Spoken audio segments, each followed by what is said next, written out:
আসসালামু আলাইকুম। ইমানি দাস্তান চ্যানেলের আজকের বিশেষ নিবেদনে আপনাদের স্বাগতম। আজ আমরা শুনব ইতিহাসের এমন এক অলৌকিক ও শিহরণ জাগানো ঘটনা, যা শুনলে আপনার ঈমান সতেজ হবে এবং আল্লাহর প্রতি বিশ্বাস ও ভরসা বহুগুণে বেড়ে যাবে। একদিন মহানবী সা তায়েফে গেলেন ইসলাম প্রচার করতে, কিন্তু তায়েফের মানুষ তার কথা শুনল না, বরং তারা রাস্তার বখাটে ছেলেদের লেলিয়ে দিল। তারা নবীজির উপর পাথর ছুঁড়তে লাগল। আঘাতে আঘাতে তার শরীর মোবারক রক্তাক্ত হয়ে গেল, এমনকি রক্ত জমে জুতা পায়ে আটকে গেল। এ সময় পাহাড়ের ফেরেশতা এসে বললেন, হে আল্লাহর রাসূল, আপনি হুকুম দিলে আমি দুই পাহাড়ের মাঝখানে পিষে এই পুরো শহর ধ্বংস করে দেব। নবীজি যন্ত্রণায় কাতর হয়েও বললেন, না, আমি তা চাই না। আমি আশা করি আল্লাহ তাদের বংশধরদের মধ্যে এমন মানুষ সৃষ্টি করবেন যারা একমাত্র আল্লাহর ইবাদত করবে। একবার এক গ্রাম্য লোক মসজিদে নববীতে এসে প্রস্রাব করতে শুরু করল। সাহাবীরা এটা দেখে রেগে গেলেন এবং তাকে মারতে উদ্যত হলেন, কিন্তু নবীজি তাদের থামালেন এবং বললেন, তাকে প্রস্রাব শেষ করতে দাও। লোকটি কাজ শেষ করার পর নবীজি সাহাবীদের বললেন, ওই জায়গায় এক বালতি পানি ঢেলে দাও। এরপর তিনি ওই লোকটিকে কাছে ডেকে অত্যন্ত স্নেহের সুরে বোঝালেন যে মসজিদ আল্লাহর ঘর, এখানে ময়লা করা বা অপবিত্র করা ঠিক নয়। নবীজির এমন কোমল ব্যবহার দেখে লোকটি মুগ্ধ হয়ে গেল। এক ইহুদি কিশোর নবীজির সেবা করত। হঠাৎ সে খুব অসুস্থ হয়ে পড়ল। নবীজি তাকে দেখতে তার বাড়িতে গেলেন। তিনি ছেলেটির মাথার কাছে বসে তাকে বললেন, তুমি ইসলাম গ্রহণ করো। ছেলেটি তার বাবার দিকে তাকালো। বাবা বললেন, আবুল কাসেমের কথা মেনে নাও। তখন ছেলেটি ইসলাম গ্রহণ করল। নবীজি সেখান থেকে বের হওয়ার সময় বললেন, সমস্ত প্রশংসা আল্লাহর, যিনি এই ছেলেটিকে জাহান্নামের আগুন থেকে রক্ষা করেছেন। একদিন নবীজি এক আনসার সাহাবীর বাগানে প্রবেশ করলেন। সেখানে একটি উট ছিল।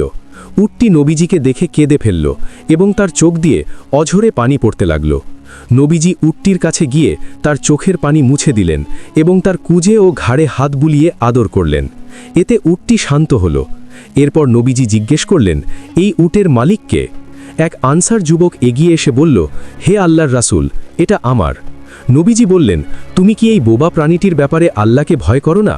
ও আমার কাছে অভিযোগ করেছে যে তুমি ওকে দিয়ে অনেক কাজ করাও, কিন্তু ঠিকমতো খাবার দাও না এবং কষ্ট দাও। একবার এক সফরে নবীজি প্রকৃতির ডাকে সাড়া দিতে একটু দূরে গেলেন। এ সময় সাহাবীরা একটি পাখির বাসা দেখতে পেলেন, যেখানে দুটি ছানা ছিল। সাহাবীরা ছানা দুটিকে হাতে তুলে নিলেন। মা পাখিটি তখন তাদের মাথার উপর চক্রাকারে উঠতে লাগল এবং ডানা ঝাপটাতে থাকল। নবীজি ফিরে এসে এই দৃশ্য দেখে বললেন, কে এই পাখিটিকে তার সন্তানদের ব্যাপারে কষ্ট দিয়েছে? তার ছানাগুলোকে এখনই তার কাছে ফিরিয়ে দাও। বনি ইসরায়েলের এক ব্যক্তি ৯৯ জন মানুষকে হত্যা করেছিল। এরপর অনুতপ্ত হয়ে সে একজন সন্ন্যাসীর কাছে গিয়ে জিজ্ঞেস করল, আমার কি তওবা করার সুযোগ আছে? সন্ন্যাসী বলল, না, তোমার কোনো ক্ষমা নেই। এতে ক্ষিপ্ত হয়ে সে সন্ন্যাসীকেও হত্যা করে ১০০ পূর্ণ করল। এরপর সে এক আলেমকে একই প্রশ্ন করল। আলেম বললেন, হ্যাঁ, তোমার ও তওবার মাঝে কে বাধা হতে পারে? তুমি অমুক গ্রামে যাও, সেখানে আল্লাহর কিছু নেক বান্দা আছেন, তাদের সাথে ইবাদত করো। লোকটি ওই গ্রামের দিকে রওনা হলো, কিন্তু পথিমধ্যে তার মৃত্যু হলো। তখন রহমতের ফেরেশতা ও আজাবের ফেরেশতাদের মধ্যে তর্ক শুরু হলো। অবশেষে আল্লাহ তাদের হুকুম দিলেন দুই দিকের রাস্তার দূরত্ব মাপতে। দেখা গেল সে ভালো গ্রামের দিকে সামান্য বেশি পথ এগিয়েছিল, ফলে আল্লাহ তাকে ক্ষমা করে দিলেন। এটি নবীজির বলা একটি হাদিস। ৩ জন লোক পথ দিয়ে যাচ্ছিল। হঠাৎ বৃষ্টি শুরু হলে তারা পাহাড়ের একটি গুহায় আশ্রয় নিল। এ সময় পাহাড় থেকে বড় একটি পাথর গড়িয়ে এসে গুহার মুখ বন্ধ করে দিল। তারা বুঝতে পারল নিজেদের নেক আমলের উসিলা ছাড়া এখান থেকে বের হওয়া অসম্ভব। প্রথমজন বলল, হে আল্লাহ, আমার বৃদ্ধ বাবা মা ছিলেন। আমি তাদের আগে কখনো স্ত্রী সন্তানদের দুধ পান করাতাম না। একদিন আমি তাদের ঘুমন্ত অবস্থায় পেলাম এবং দুধের পেয়ালা হাতে সারা রাত দাঁড়িয়ে থাকলাম, যাতে তাদের ঘুম না ভাঙে। এই কাজ যদি আমি তোমার সন্তুষ্টির জন্য করে থাকি, তবে পাথরটি সরিয়ে দাও। পাথর কিছুটা সরে গেল। এভাবে বাকি দুজনও তাদের সততা ও আমানতদারিতার কথা উল্লেখ করে দোয়া করল। অবশেষে পুরো পাথরটি সরে গেল এবং তারা মুক্তি পেল। নবীজির বর্ণিত ঘটনা। একদিন হযরত ওমর নবীজির ঘরে প্রবেশ করলেন। তিনি দেখলেন নবীজি একটি খেজুর পাতার চাটাইয়ের ওপর শুয়ে আছেন এবং তার শরীরে চাটাইয়ের দাগ বসে গেছে। ঘরে সামান্য কিছু জব আর ঝুলানো একটি চামড়া ছাড়া আর কিছুই নেই। এই দৃশ্য দেখে ওমরের চোখে জল চলে এলো। নবীজি জিজ্ঞেস করলেন, হে খাত্তাবের পুত্র, তুমি কাঁদছ কেন? ওমর বললেন, হে আল্লাহর রাসূল, রোম ও পারস্যের সম্রাটরা কত বিলাসিতায় থাকে, আর আপনি আল্লাহর রাসূল হয়েও এই অবস্থায় আছেন। নবীজি হাসি মুখে বললেন, ওমর, তুমি কি এতে সন্তুষ্ট নও যে তাদের জন্য দুনিয়া আর আমাদের জন্য আখেরাত? একবার এক লোক নবীজির কাছে এসে কিছু সাহায্য চাইল। নবীজি তাকে জিজ্ঞেস করলেন, তোমার ঘরে কি কিছুই নেই? লোকটি বলল, আছে, গায়ে দেবার মতো একখানা কম্বল আর পানি পান করার মতো একটি পেয়ালা। নবীজি বললেন, যাও, ওগুলো নিয়ে এসো। লোকটি ওগুলো নিয়ে এলে নবীজি সাহাবীদের উদ্দেশ্যে বললেন, কে এই জিনিস দুটি কিনবে? এক সাহাবী বললেন, আমি 2 দিরহামে কিনব। নবীজি সেই 2 দিরহাম লোকটিকে দিয়ে বললেন, 1 দিরহাম দিয়ে পরিবারের জন্য খাবার কেনো, আর অন্যটি দিয়ে একটি কুঠার কিনে আমার কাছে এসো। লোকটি কুঠার নিয়ে এলে নবীজি নিজ হাতে তাতে কাঠের হাতল লাগিয়ে দিলেন এবং বললেন, যাও, জঙ্গলে গিয়ে কাঠ কেটে বাজারে বিক্রি করো। 15 দিন পর লোকটি 10 দিরহাম নিয়ে ফিরে এলো। নবীজি বললেন, মানুষের কাছে হাত পাতার চেয়ে এটাই তোমার জন্য উত্তম। একবার এক ইহুদি পণ্ডিত নবীজির কাছে এসে তার পাওনা ঋণ চাইল। ঋণ পরিশোধের সময় তখনও হয়নি, কিন্তু লোকটি খুব খারাপ ব্যবহার করল এবং নবীজির জামার কলার ধরে বলল, হে মোহাম্মদ, আমার ঋণ শোধ করছো না কেন? আমি জানি তোমরা আব্দুল মোত্তালেবের বংশধররা ঋণ পরিশোধে গড়িমসি করো। পাশে থাকা হজরত ওমর রাগে তলোয়ার বের করলেন, কিন্তু নবীজি মুচকি হেসে ওমরকে বললেন, ওমর, তুমি তো আমার কাছে অন্য কিছু আশা করেছিলে। তুমি তাকে ভালোভাবে পাওনা চাইতে বলতে পারতে এবং আমাকে দ্রুত ঋণ শোধ করতে বলতে পারতে। এরপর নবীজি ওমরকে বললেন, যাও, তার পাওনা মিটিয়ে দাও এবং তাকে ধমক দেওয়ার বিনিময়ে আরও 20 সা 1 একক খেজুর বেশি দিয়ে দাও। নবীজির এই মহান চরিত্র দেখে সেই ইহুদি তৎক্ষণাৎ ইসলাম গ্রহণ করলেন। এক বেদুইন এসে নবীজির গায়ের চাদর ধরে খুব জোরে টান দিল। চাদরটি ছিল মোটা পাড়ের, তাই জোরে টানার ফলে নবীজির গলায় দাগ বসে গেল। বেদুইন কর্কশ স্বরে বলল, হে মোহাম্মদ, আল্লাহর যে মাল তোমার কাছে আছে তা থেকে আমাকে কিছু দিতে বলো। নবীজি তার দিকে তাকালেন এবং একটুও রাগ না করে মুচকি হাসলেন। এরপর তিনি সাহাবীদের নির্দেশ দিলেন লোকটিকে কিছু দান করার জন্য। একবার এক ব্যক্তি নবীজির কাছে এসে দেখল তিনি তার নাতি হাসান রাদিয়াল্লাহু কে চুমু খাচ্ছেন। লোকটি অবাক হয়ে বলল, আমার 10টি সন্তান আছে, কিন্তু আমি তাদের কাউকেই কোনোদিন চুমু খাইনি। নবীজি তার দিকে তাকিয়ে বললেন, যে অন্যের প্রতি দয়া করে না, আল্লাহও তার প্রতি দয়া করেন না। একবার নবীজির কাছে এক ব্যক্তি এসে সাহায্য চাইল। নবীজি তাকে 2 পাহাড়ের মাঝখানে চড়ে বেড়ানো এক পাল ছাগল দিয়ে দিলেন। লোকটি এত সম্পদ পেয়ে অবাক হয়ে নিজের গোত্রের কাছে ফিরে গেল এবং বলল, হে আমার জাতি, তোমরা ইসলাম গ্রহণ করো, কারণ মুহাম্মদ এমনভাবে দান করেন যে তিনি দরিদ্র হওয়ার কোনো ভয়ই করেন না। কুরাইশ বংশের এক সম্ভ্রান্ত নারী চুরির অপরাধে ধরা পড়ল। কুরাইশরা চাইল মেয়েটি যেন শাস্তি থেকে বেঁচে যায়, নয়তো তাদের সম্মান যাবে। তারা নবীজির প্রিয়ভাজন সাহাবী উসামা বিন জাইদকে সুপারিশ করার জন্য পাঠালো।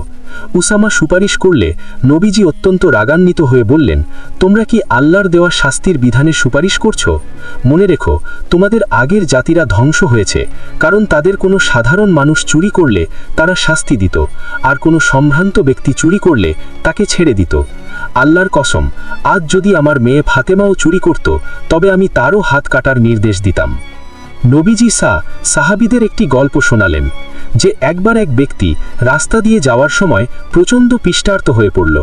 সে একটি কূপে নেমে পানি পান করল। উপরে উঠে সে দেখল একটি কুকুর পিশার কাতর হয়ে ধুঁকছে এবং ভেজা মাটি চাটছে। লোকটি ভাবল, আমার যেমন পিশা লেগেছিল কুকুরটিরও তেমন লেগেছে। সে আবার কূপে নামল এবং নিজের চামড়ার মোজায় পানি ভরে মুখ দিয়ে কামড়ে ধরে উপরে উঠে এলো। এরপর কুকুরটিকে পানি পান করালো। এই কাজ আল্লাহর খুব পছন্দ হলো এবং আল্লাহ তাকে ক্ষমা করে দিলেন। একজন বৃদ্ধা মহিলা নবীজির কাছে এসে বলল, হে আল্লাহর রাসূল, দোয়া করুন যেন আমি জান্নাতে যেতে পারি। নবীজি কৌতুক করে বললেন, কোনো বৃদ্ধা তো জান্নাতে যাবে না। এ কথা শুনে মহিলাটি কাঁদতে কাঁদতে চলে যেতে লাগলো। তখন নবীজি সাহাবীদের বললেন, তাকে গিয়ে বলো সে বৃদ্ধ অবস্থায় জান্নাতে যাবে না, বরং আল্লাহ তাকে যুবতী বানিয়ে জান্নাতে প্রবেশ করাবেন। এক রাতে নবীজির কাছে এক মেহমান এলো। কিন্তু নবীজির ঘরে তখন পানি ছাড়া খাওয়ানোর মতো কিছুই ছিল না। তিনি আনসার সাহাবীদের বললেন, কে এই মেহমানকে খাওয়াতে পারবে? এক সাহাবী মেহমানকে নিজের বাড়ি নিয়ে গেলেন। গিয়ে দেখলেন ঘরে শুধু বাচ্চাদের জন্য সামান্য খাবার আছে। সাহাবী তার স্ত্রীকে বললেন, বাচ্চাদের ঘুম পাছিয়ে দাও এবং বাতিটা নিভিয়ে দাও। আমরা এমন ভান করব যেন আমরাও খাচ্ছি। অন্ধকারে মেহমান পেট ভরে খেল, আর সাহাবী ও তার পরিবার সারা রাত না খেয়ে থাকল। সকালে নবীজি খুশি হয়ে বললেন, তোমাদের গত রাতের কাণ্ড দেখে আল্লাহ হেসেছেন বা অত্যন্ত খুশি হয়েছেন। মক্কা বিজয়ের দিন নবীজি বিজয়ী বেশে মক্কায় প্রবেশ করেন। যারা তাকে বছরের পর বছর কষ্ট দিয়েছে, পাথর মেরেছে, দেশ থেকে বের করে দিয়েছে, তারা সবাই ভয়ে কাঁপছিল। নবীজি তাদের জিজ্ঞেস করলেন, তোমরা আমার কাছে কেমন আচরণ প্রত্যাশা করো? তারা বলল, আপনি দয়ালু ভাই এবং দয়ালু ভাইয়ের পুত্র। তখন নবীজি বললেন, আজ তোমাদের বিরুদ্ধে আমার কোনো অভিযোগ নেই, যাও, তোমরা সবাই মুক্ত।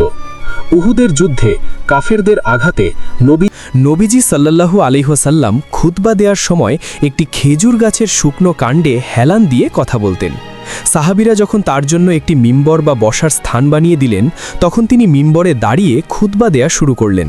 হঠাৎ পুরো মসজিদে কান্নার আওয়াজ শোনা গেল, যেন কোনো শিশু কাঁদছে। সবাই অবাক হয়ে দেখল সেই শুকনো খেজুর গাছের কাণ্ডটি কাঁদছে, কারণ নবীজি এখন আর ওটাতে হেলান দেন না। নবীজি মিম্বর থেকে নেমে এসে কাণ্ডটিকে জড়িয়ে ধরলেন এবং আদর করলেন। তখন গাছটির কান্না থামল। নবীজি বললেন, আমি যদি একে জড়িয়ে না ধরতাম তবে কেয়ামত পর্যন্ত এটি এভাবে কাঁদত। হিজরতের সময় নবীজি সাল্লাল্লাহু আলাইহি ওয়াসাল্লাম ও হজরত আবু বকর রাজিয়াল্লাহু সাউর পর্বতের গুহায় আশ্রয় নিলেন। আবু বকর রাজিয়াল্লাহু প্রথমে গুহায় ঢুকে সব গর্ত বন্ধ করলেন, যাতে কোনো বিষাক্ত প্রাণী নবীজিকে কামড়াতে না পারে।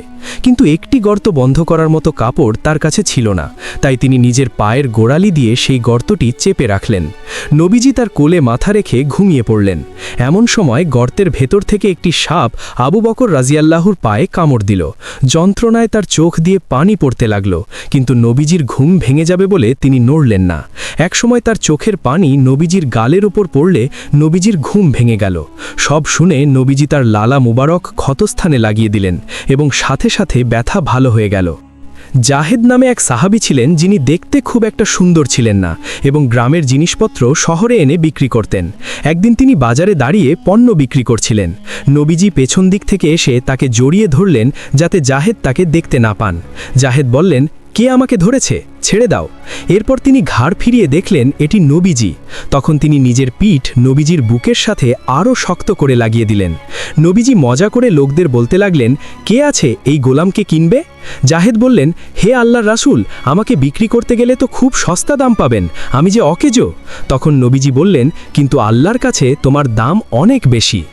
বনি ইসরায়েলের এক ব্যক্তি আরেকজনের কাছ থেকে 1000 দিনার ঋণ নিয়েছিল এবং বলেছিল, নির্দিষ্ট তারিখে আমি তোমার ঋণ শোধ করব।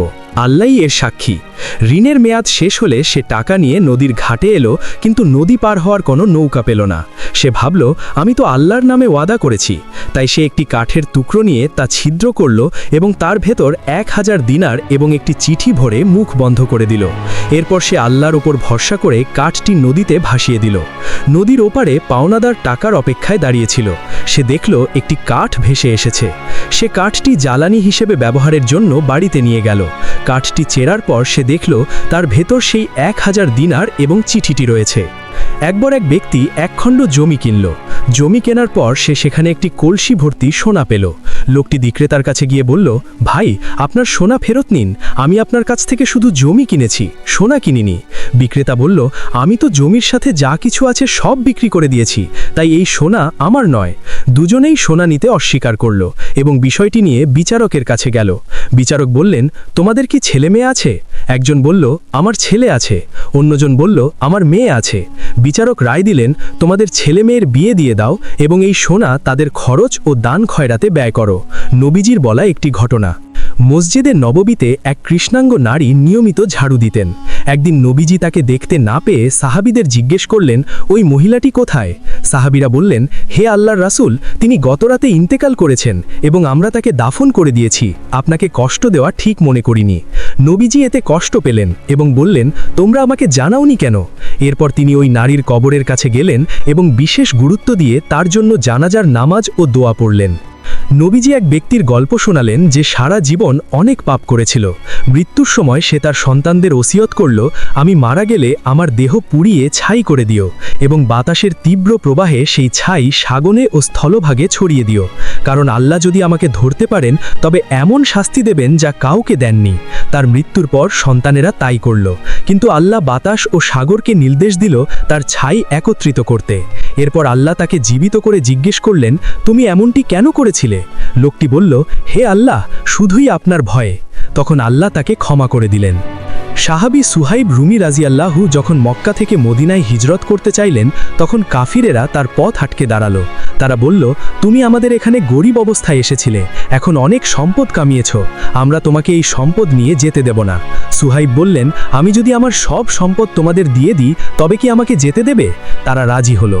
তিনি তার সারা জীবনের উপার্জিত সব সম্পদ তাদের দিয়ে এক কাপড়ে মদিনার দিকে রওনা হলেন। মদিনার পথে নবীজির সাথে তার দেখা হলে নবীজি হাসি মুখে বললেন, সুহাইব, তোমার ব্যবসা লাভজনক হয়েছে, তোমার ব্যবসা লাভজনক হয়েছে। কিয়ামতের দিন এক ব্যক্তি জাহান্নাম থেকে হামাগুড়ি দিয়ে বের হবে। সে আল্লাহর কাছে আবদার করবে, হে আল্লাহ, আমাকে শুধু জাহান্নামের আগুন থেকে একটু দূরে একটি গাছের ছায়ায় থাকার সুযোগ দিন। আল্লাহ তা কাবুল করবেন। কিছুক্ষণ পর সে দেখবে জান্নাতের দরজা। সে বলবে, হে আল্লাহ, আমাকে শুধু দরজার কাছে যাওয়ার অনুমতি দিন। আল্লাহ তাকে তাও দেবেন। দরজার কাছে গিয়ে সে জান্নাতের নেয়ামত দেখে লোভ সামলাতে পারবে না এবং বলবে, হে আল্লাহ, আমাকে জান্নাতে প্রবেশ করান। আল্লাহ বলবেন, তুমি তো আর কিছু চাইবে না বলে কথা দিয়েছিলে। লোকটি কাকুতি মিনতি করবে। তখন আল্লাহ হেসে দেবেন এবং বলবেন, যাও, জান্নাতে প্রবেশ করো, তোমাকে দুনিয়ার 10টি পৃথিবীর সমান রাজত্ব দেওয়া হলো। এটি হবে জান্নাতে প্রবেশকারী সর্বশেষ ব্যক্তি। ঈদের দিন মদিনার পথে শিশুরা নতুন জামা কাপড় পরে আনন্দ করছে। নবীজি পাশ দিয়ে যাওয়ার সময় দেখলেন একটি এতিম শিশু ছেঁড়া কাপড় পরে এক কোণায় বসে কাঁদছে। নবীজি তার কাছে গিয়ে মাথায় হাত বুলিয়ে জিজ্ঞেস করলেন, তুমি কাঁদছো কেন? শিশুটি নবীজিকে চিনতে না পেরে বলল, আজ ঈদের দিন, সবার বাবা তাদের নতুন জামা দিয়েছে, আদর করছে, কিন্তু আমার বাবা যুদ্ধে শহীদ হয়েছেন, আমার মা অন্য জায়গায় বিবাহ করেছেন, আমার কেউ নেই। নবীজি তার হাত ধরে বললেন, তুমি কি খুশি হবে যদি আমি মুহাম্মদ তোমার বাবা হই, আয়েশা তোমার মা হয় আর ফাতেমা তোমার বোন হয়? শিশুটির মুখে হাসি ফুটে উঠল।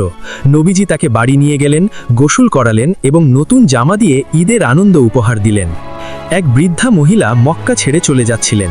তার মাথায় ছিল ভারী একটি বোঁচকা। পথে এক ব্যক্তির সাথে দেখা হলো। লোকটি দয়াপরবশ হয়ে বৃদ্ধার বোঁচকাটি নিজের কাঁধে তুলে নিলেন এবং তাকে গন্তব্যে পৌঁছে দিলেন। যাওয়ার সময় বৃদ্ধা বললেন, বাবা, তুমি খুব ভালো মানুষ, তোমাকে একটা উপদেশ দেই। মক্কায় মুহাম্মদ নামে এক জাদুকর বের হয়েছে। সে মানুষকে বাপ দাদার ধর্ম থেকে সরিয়ে দেয়, তুমি তার থেকে সাবধান থেকো।